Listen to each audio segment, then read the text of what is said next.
Mixtele.tv.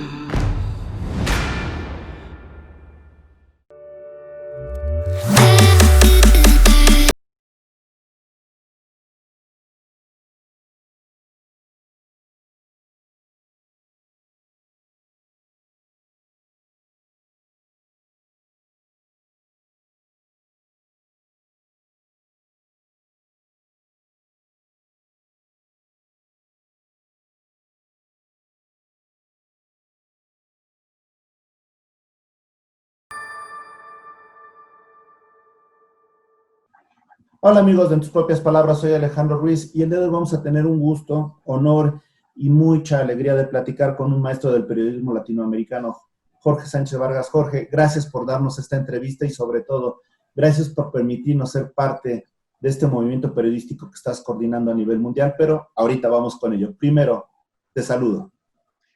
A ti, Alejandro, muchas gracias y sobre todo un saludo especial a esa audiencia que tienes en México y en países de América Latina. Qué bueno. A ver, Jorge, algo que queremos saber nosotros. Platícanos un poquito de cómo se integra esa visión periodística que tienes. ¿Quiénes han sido tus influencers, ahora que está de moda el término? Y sobre todo, ¿a quién admiras en el periodismo? Alejandro, esa es una historia larga, aunque tenemos que hacerla muy corta, pero realmente toda mi afición y mi interés y mi decisión de ser periodista comenzó siendo muy niño. Tendría yo por ahí unos 8 o 9 años y me parecía que era fantástico lo que podía hacer yo a medida que iba con un radio, por donde quiera que fuera, en la casa sobre todo, y escuchaba siempre gente que me llamaban la atención por la manera como hablaban y cómo me transportaban al mundo, cómo me llevaban de un lugar a otro, o a un deporte, o a una ciudad, o a una noticia, y me parecía que cómo hacía esa gente. Entonces me fui interesando. En mi ciudad, que era muy pequeña, es muy pequeña, no había una radio en esa época, y me iba yo hasta un municipio cercano porque ese dueño de esa emisora era amigo de mi padre. Entonces yo le decía que quería ver cómo hablaban, cómo hacían, cómo era esa magia. Y él me miraba con un poco de extrañeza, que a los 8 años yo andaba escapado de mi casa con la complicidad de mi madre, no de mi padre, para ir a mirar ese mundo. Y me fue dando oportunidades de hablar en la radio a los 9 años y medio. Me dio oportunidad de hablar. Él lo hacía simplemente por lo que significaba un niño hablando en radio, pero para mí eso era muy importante y así empezó. Entonces ya llegué al bachillerato, llegué a la universidad, siempre andaba buscando medios de comunicación, escribía, me publicaron en un periódico nacional cuando yo tendría como 12 años y medio, me publicaron una cartica y a mí eso me pareció sensacional, eso era increíble para mí. Y además el rector de mi colegio era corresponsal de un periódico nacional y yo decía, si el rector pudo, ¿por qué yo no voy a poder? Entonces yo me dediqué a escribirle al otro periódico competencia del periódico a donde él escribía, y se fue formando, afianzando una especie como de rivalidad con mi admirado, que era mi rector, y él me llamaba y me daba consejos y me decía, haga esto, no escriba así, tal cosa, y me fue ayudando mucho, mucho, mucho.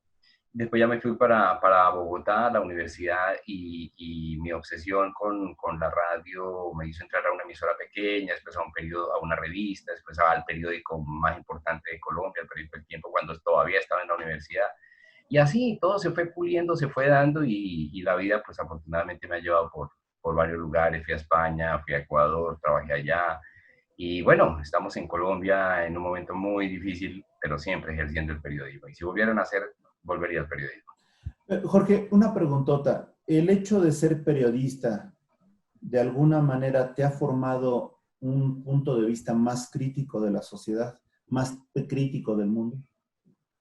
Eso es lo que se desea, eso es lo que se necesita, eso es lo que conviene. Yo no sé cómo han sido esos procesos a partir de mí mismo. Lo que sí es que yo soy un permanente insatisfecho, un permanente indignado con no poder encontrar la verdad de las cosas que nos dicen. El periodismo al fin y al cabo es un contrapoder, y uno lo hace pensando siempre en el bien común.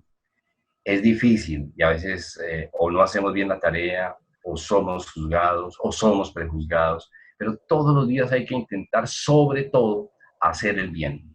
Hacer el bien a través de la palabra, a través de los mensajes, a través de la información. Nuestro propósito, nuestro objetivo debería ser solamente informar, con formación.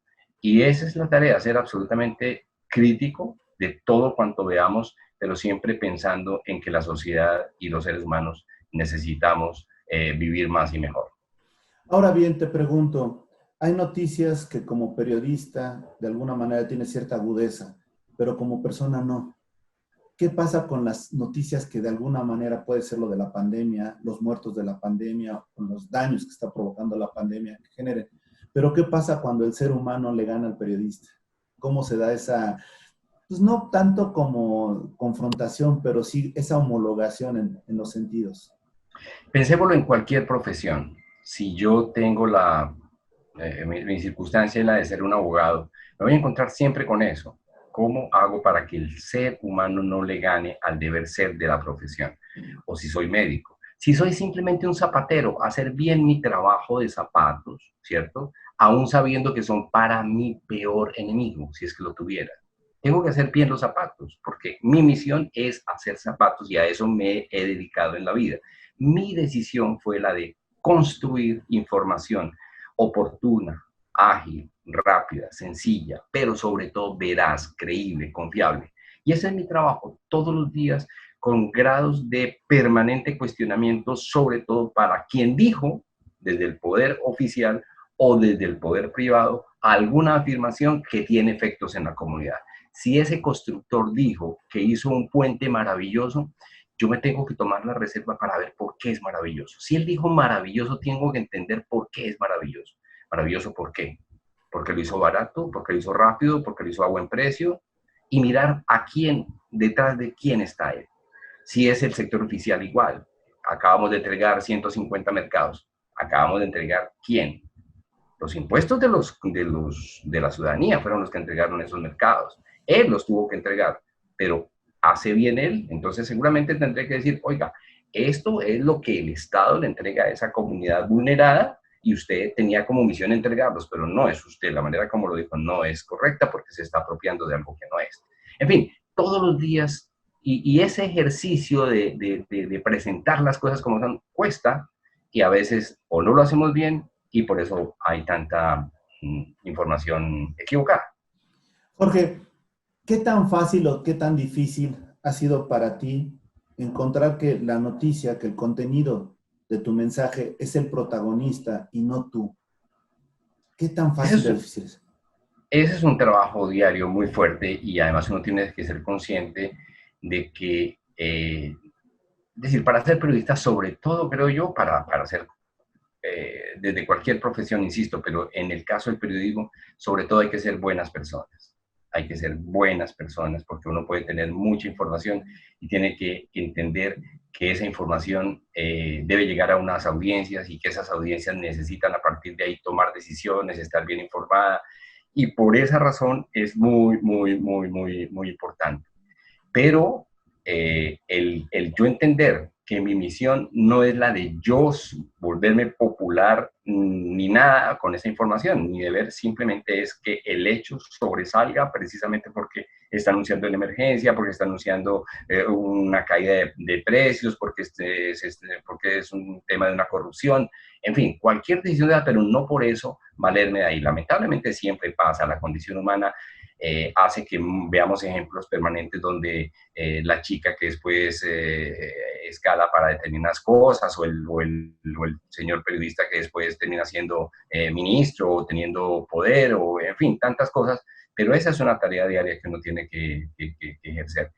Yo tengo que decir, tengo 43 años de ejercicio de la profesión de periodista y nunca me he dejado seducir por el puesto público. No quiere decir que no se pueda ejercer ni se deba ejercer el puesto público. Solamente tuve una experiencia muy cortita de un año y medio más o menos en una entidad oficial y entendí que no era lo mío, que no me gustaba, que no me permitía desarrollarme como persona y como ser sin que eso tenga nada de mal. También son unos apóstoles de vocación pública para servirle a la comunidad desde otra esfera, pero entendí que si yo había decidido ser periodista tendría que ser siempre desde el lado de la información y por eso jamás, con todas las necesidades que haya podido tener, he decidido siempre mantenerme como un periodista independiente. Además, hace casi 12 años dejé de trabajar para medios en el sentido de la plantilla, en el sentido del empleo. Además, pues porque hacen las condiciones de hoy en día, no se consiguen ni buenos empleos ni permanentes. Entonces he estado en una tarea titánica de ser independiente, que es mucho más difícil, mucho más complicado, pero ahí estamos afortunadamente.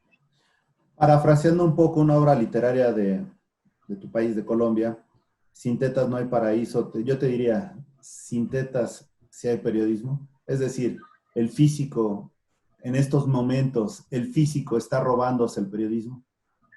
El tema con el periodismo es que con el paso de los años y con todas estas plataformas tecnológicas y con toda esta revolución de los medios, digamos, se está confundiendo el tema del periodismo con el tema del entretenimiento.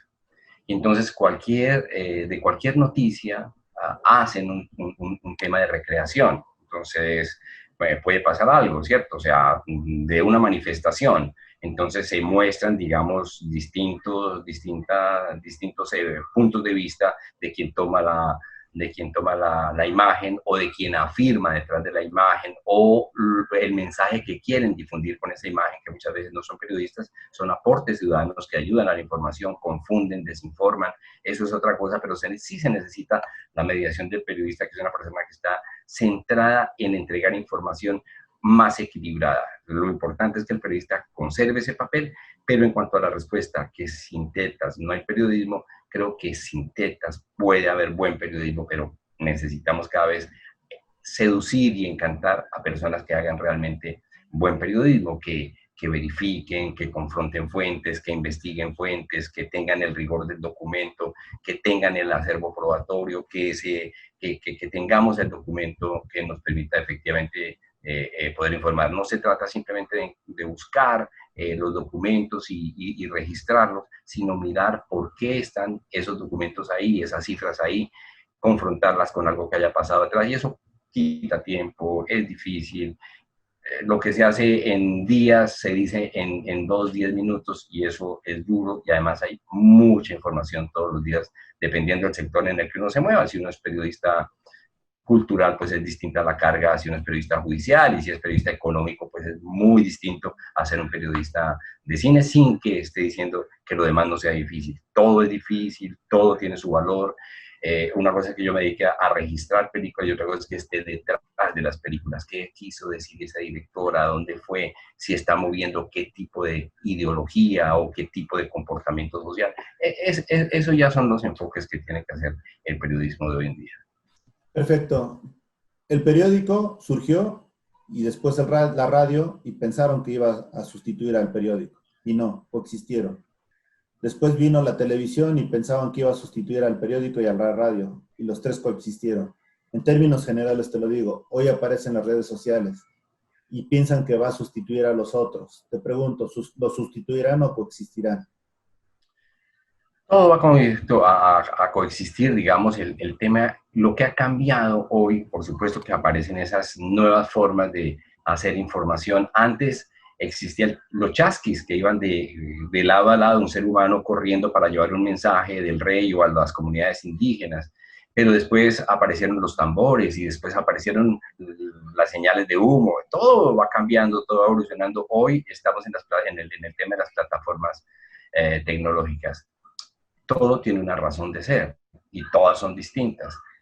Pero ajustándome a la pregunta, digamos, yo creo que si el papel desaparece, será más por unos efectos prácticos de lo que significa eso, por ejemplo, hacia la conservación del medio ambiente. No podemos seguir derrumbando árboles, no podemos seguir acabando el agua, y necesitamos unos insumos que, aunque generan unos problemas también, o sea, el tráfico de intoxicación con los computadores es altamente impresionante por la generación de electricidad, porque también esa luz la genera con agua de las hidroeléctricas o con carbón para las termoeléctricas, ¿no? Hidroeléctricas o termoeléctricas, vendrá la eólica, todo va generando unos efectos que además tienen una factura pendiente con el cambio climático, que también estamos empezando a padecer.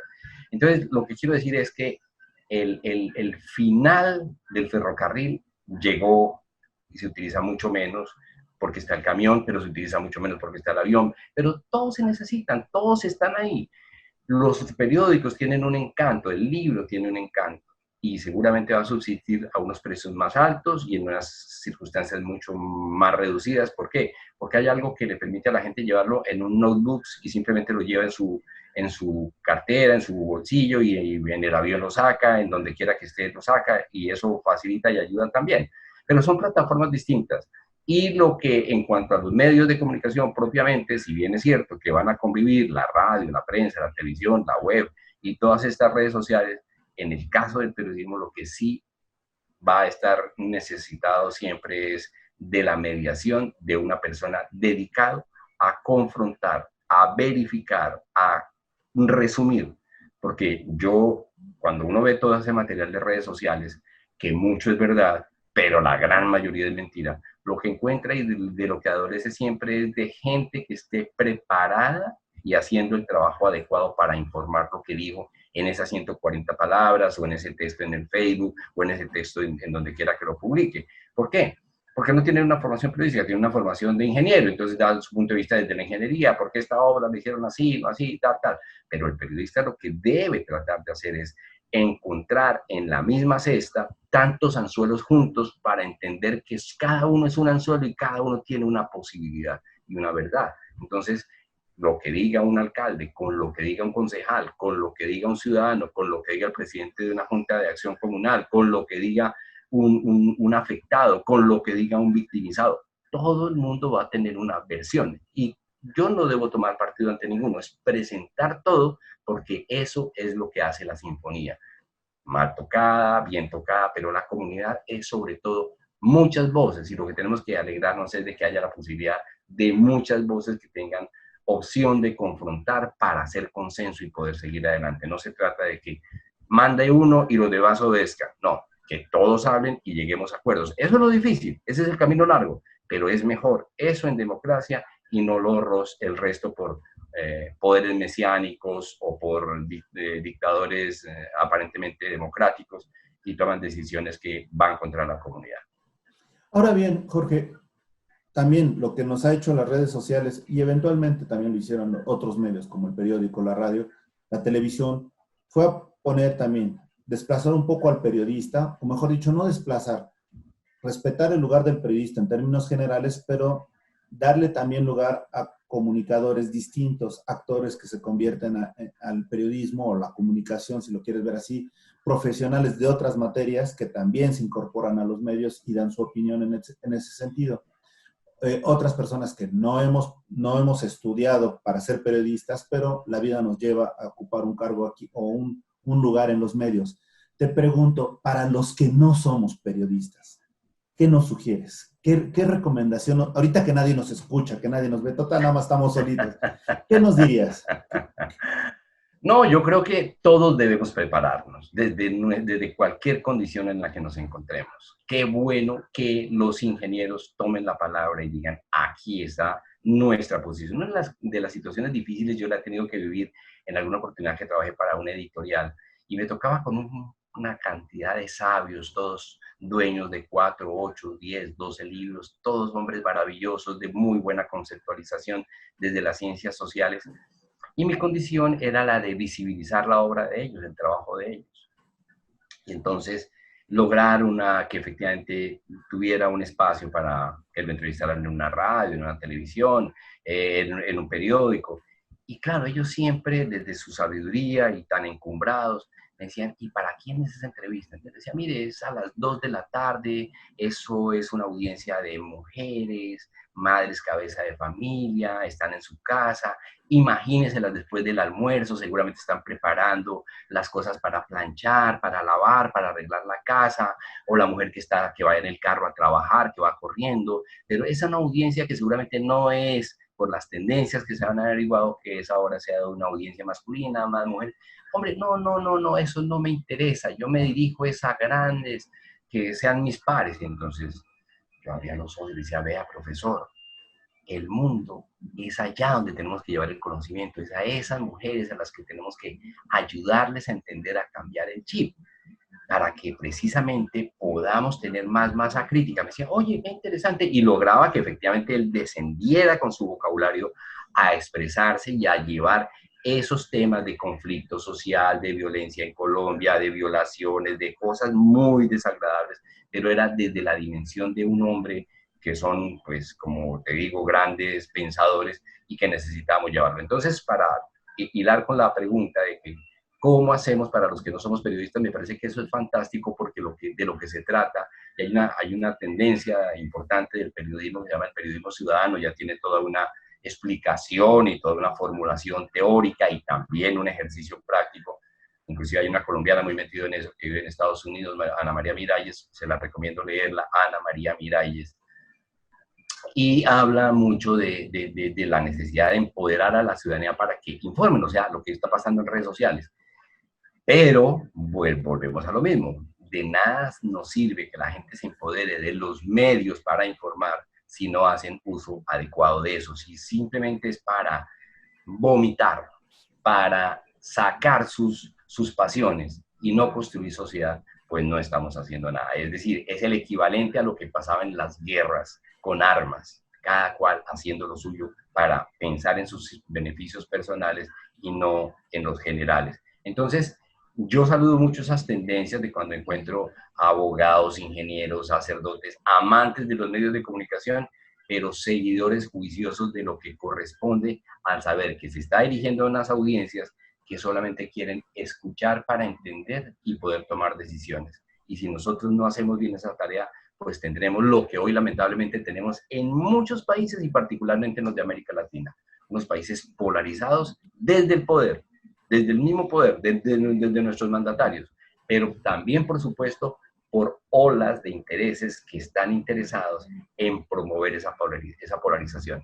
Y entre unos y nosotros cogen a la gran mayoría silenciosa y nos tienen en la mitad. Unos queriendo el poder, otros detentando el poder. Y los de la mitad trabajando para mantener a los sinvergüenzas de un lado y a los sinvergüenzas del otro lado. Te pregunto, ahorita comentaste algo básico, ser ciudadano. ¿Y tú crees que es una de las características que requiere o sea, ese requisito básico para el comunicador, para la persona que está en los medios, sin llamarle periodista, sin llamarle comunicador, digamos persona que está en los medios? Que tenga una visión, o sea, mejor dicho, que sea un ciudadano y que tenga ética. Yo creo que lo más importante, y eso sí, viene desde la casa, independientemente de la educación que nos den en los colegios. La formación de la casa es importante cuando uno logra que su chico sea respetuoso a la hora de la mesa, no solamente a la hora de ser puntuales para pasar, a la hora de dar las gracias, a la hora de sonreír porque tenemos un día más de comida, a la hora de compartir, a la hora... Todos esos movimientos que son tan sencillos no pueden pasar desapercibidos porque van formando ciudadanía. Si eso lo saco de mi casa y lo pongo ya cuando me voy movilizando, y el saludar, y el atender, y el dar la cera, todo eso va siendo ciudadanía. Y si es lo mismo cuando me subo a un autobús, y si es lo mismo cuando estoy recibiendo una clase, y si es lo mismo cuando estoy tomando la clase, y si es lo mismo cuando estoy dando la clase, y si es lo mismo cuando estoy escribiendo, cuando estoy investigando, todo eso va formando procesos ciudadanos que hacen que la ciudadanía marche mejor. La diferencia entre un país desarrollado y uno no desarrollado, primero es su educación, pero segundo son los comportamientos y las actitudes culturales que van haciendo ciudadanía. Ahora bien, ¿qué traes entre manos, Jorge? Platícanos cuáles son. ¿Qué es lo que estás haciendo ahora, distinto a los demás? Ese es un sueño maravilloso que nació con muchas personas, entre las cuales debo contarle a la audiencia que también está Alejandro y nos une desde entonces una amistad que pareciera que nos conociéramos hace años. Pues. Pero básicamente es como el resultado, primero, de un momento de pandemia, de quietud, de entender qué había pasado en ese accidente tan grande que tuvo la humanidad alrededor de una parálisis para todo el mundo, como es una pandemia, entender qué pasó. Y cuando empezamos a levantarnos, empezamos a entender que había mucho por hacer. Y empezamos a entender que qué bueno crear dinámicas que nos permitieran salir de ese golpe tan fuerte que pasó aquí. Entonces es el momento para decir, no preguntemos más qué pasó, sino que ayudemos a averiguar qué pasó. Y además de averiguar qué pasó, ayudemos a contar qué pasó. Y además de contar qué pasó, generemos unos procesos de acción y de trabajo. Y además de eso, pues hacerlo sostenible con el tiempo, que llegue un momento en donde económicamente sea viable y nos permita soñar para contarlo de una manera distinta. Pero para precisárselo a la audiencia, digo, todas esas son categorías, pero en esencia lo que queremos hacer es una agencia de noticias que no necesita de una gran infraestructura, no necesita de grandes procesos de inversión, no necesita de radios, como encuentra uno hoy el sistema de Airbnb y no tiene un apartamento, o el Booking no tiene un hotel, o los Uber no tienen un taxi. Nosotros no tenemos una emisora, pero estamos llegando ya a 28 emisoras con 18 personas. Con 18 personas que son muy costosas por lo que conocen, por su talento, pero sobre todo ganan por la actitud que tienen para reírnos ante la vida y entender que podemos hacer más. ¿Cómo podemos servir? Lo que queremos hacer es que esa información, fundamentalmente en 3 formatos, con noticias, con podcasts y con programas, se los podemos entregar a distintas emisoras. Hoy, por un acto simplemente de relacionamiento de los unos y de los otros, estamos en 28. Aspiramos a llegar a más. Y entonces de lo que se trata es que ellos tengan audios sonoros para meterlos en sus emisoras. Lo único que buscamos es que no sean emisoras de cadenas, de grandes cadenas. Primero, porque no nos necesitan. Segundo, porque ellos tienen sus propias redes de periodistas, sino pequeñas o medianas emisoras que no tengan la capacidad para tener información de distintos países. Entonces, qué bueno si esa emisora está en Ecuador, está en Argentina, y podamos decirle, ve, te mando una noticia que la hace Alejandro de México, o alguno, en México hay 3 o 4 colaboradores, pero uno de los más frecuentes es Alejandro, o el de Costa Rica, o el de Nicaragua, o el de, pues en Colombia hay varios, en Ecuador también. Le mandamos esas informaciones, él las recibe, él con su criterio las publica. Entonces, ¿qué es lo que pasa? Que necesitamos unos emisores, que son esos periodistas que mandan información, y unos receptores, que son esas emisoras que dicen, ve, en mis noticieros yo necesito contar que hay otras cosas con otras voces para que sea un periodismo de más voces. La radio fundamentalmente son voces, así como la televisión son imágenes y los periódicos son fotografías. En la radio, si son voces, qué bueno poder en un momento dar tantas versiones de lo que pasa en distintos países. Ahora te pregunto, con este esfuerzo y los países que estás llegando, ¿cuál ha sido la respuesta? Pues mire, comenzamos con 2 emisoras, amigas. ¿Por qué? Porque yo le escribí en ese momento a 9 o 10 colegas con los que estudié, algunos con los que estudié, otros con los que trabajé, y les dije, ve, ¿cómo estás? Hombre, aquí pensando, complicado, esto de la pandemia, pan, ¿tienes trabajo? Sí, yo tengo trabajo. ¿Usted? No, no tengo trabajo. ¿Usted? Entonces, cada cual en una circunstancia distinta. Y les dije, oye, hagamos algo para mañana. Cada cual contemos noticiosamente hablando lo que pasa en tu país. Entonces, se lo dije al de Costa Rica, se lo dije a uno de México, se lo dije a una chica de Ecuador, en fin. Y de los 8 o 9 a los que les dije, me llegaron 3 realmente. Pero como fueron 3 y la mía 4, entonces dije, bueno, ¿y qué haría yo con esto? Entonces se lo mandé a 2 amigos de emisoras y les dije, ve, te mando este material, dime si te gusta. Y si te parece bien, lo publicas, no tiene problema. Al otro día me llamó, me dijo, uno de ellos me llamó y me dijo, oye, salí de la emisora y la gente me dijo que qué bueno eso, que cómo así, que qué era eso, que si lo podía hacer el otro día. Entonces yo dije, opa, claro, lo podemos hacer.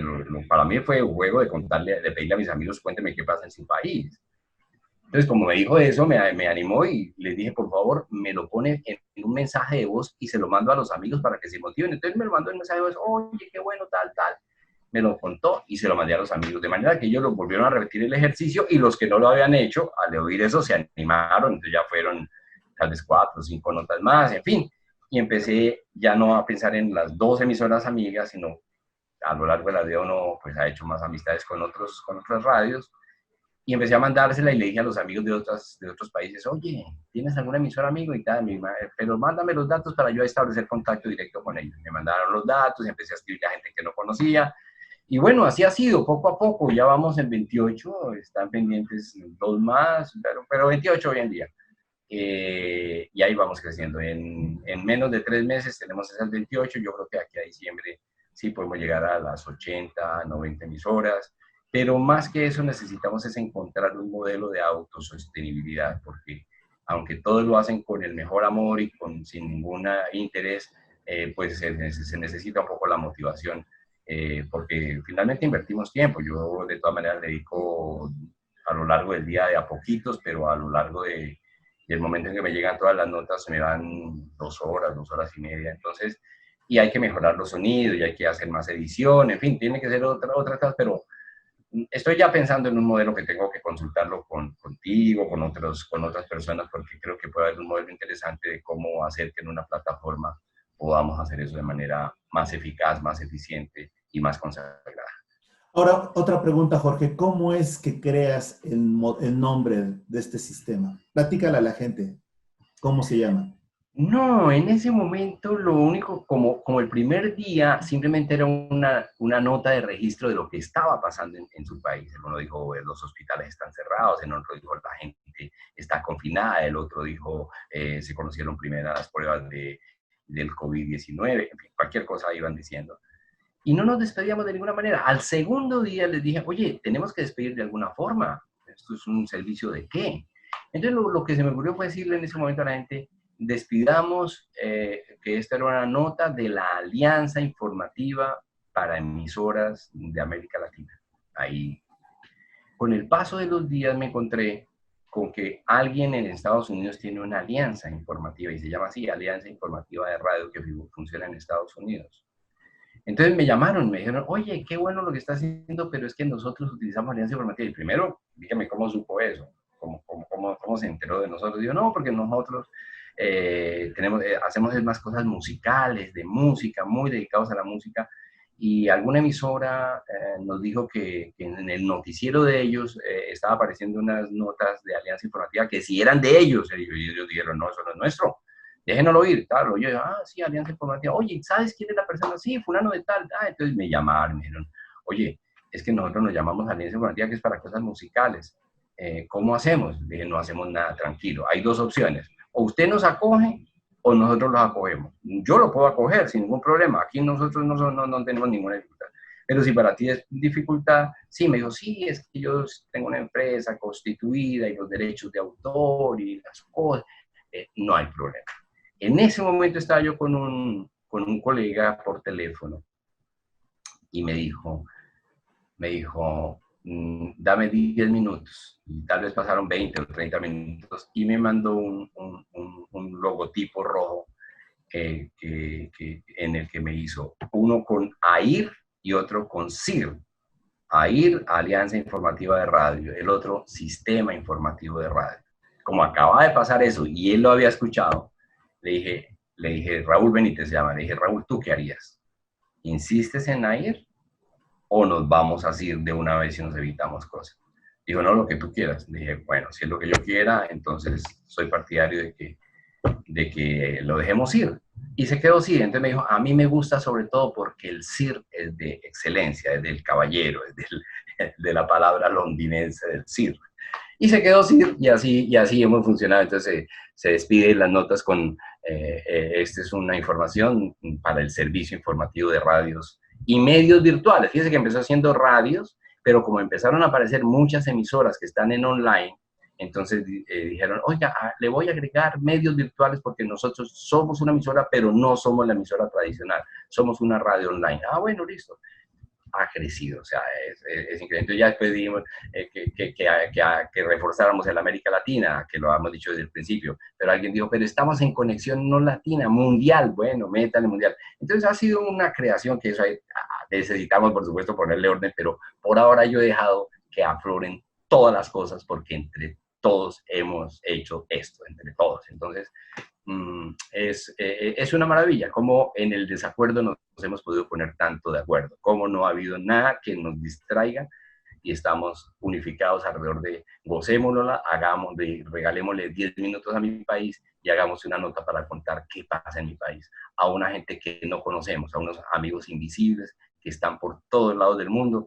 Hay, por supuesto, diversidad de maneras de contarlo, hay colegas que hablan más bajito, otros que hablan más rápido, otros que hablan muy radial, otros que cuentan la historia, hay otros que cuentan la noticia, tienen una formación, es la del periodista, entonces les ha costado, pero hacen un esfuerzo maravilloso y uno siente y ese, por ejemplo, con esos casos yo vivo más feliz porque uno ha visto cómo han crecido de una manera y cómo se han desarrollado de una manera tan maravillosa. Entonces, ha sido realmente un laboratorio que a estas alturas de la vida, qué bueno que no lo estamos haciendo desde la disputa, sino desde la concordia y desde el crecimiento, porque lo más importante, yo creo, digo, que no nos cobran nunca en impuestos, es tener amigos. Nos estamos haciendo amigos, cada vez nos conocemos más. Yo sé que si Alejandro viniera un día a Colombia, esta es su casa, si yo fuera a México, esa sería la mía, y así. Entonces ha sido una cosa maravillosa, que ha sido un poquito mi forma de ser en la vida a lo largo de mis 60 años que ya tengo. Entonces siempre ha sido así, y hoy lo hago con internet, pero antes lo hacía de otras maneras, con tal de que maravilloso. Perfecto, Jorge, ya tenemos que irnos. Nada más yo te pediría algo, dos cosas rápidas y básicas. En tus propias palabras, ¿quién eres, Jorge? Soy un amante de la vida, un servidor de la comunidad y sobre todo un apasionado del periodismo. Y la segunda, invita a la gente si quiere también participar en este sistema, por favor. Todo aquel que se sienta con la posibilidad de contar historias de su país a través de la radio, lo único que tienen que hacer es escribir a este WhatsApp, más 57 310 881 1930. Repito, es un WhatsApp, ahí nos comunicaremos, que es más 57 310 881 1930. Soy Jorge A. Sánchez Vargas, amigo de ustedes. Me encantaría siempre tener voces múltiples de distintos países del mundo, por supuesto, siempre hablado en español porque es pensando en nuestra comunidad latinoamericana. Hermano, muchas gracias. Gracias por lo que me has enseñado y sobre todo, gracias a la gente que nos ha escuchado y nos ha visto. Un abrazo, hermano. Un abrazo grandote. Gracias y siempre estaré para ti. Gracias. Y para hasta la próxima. Gracias. Hasta la próxima, amigos. Astele.tv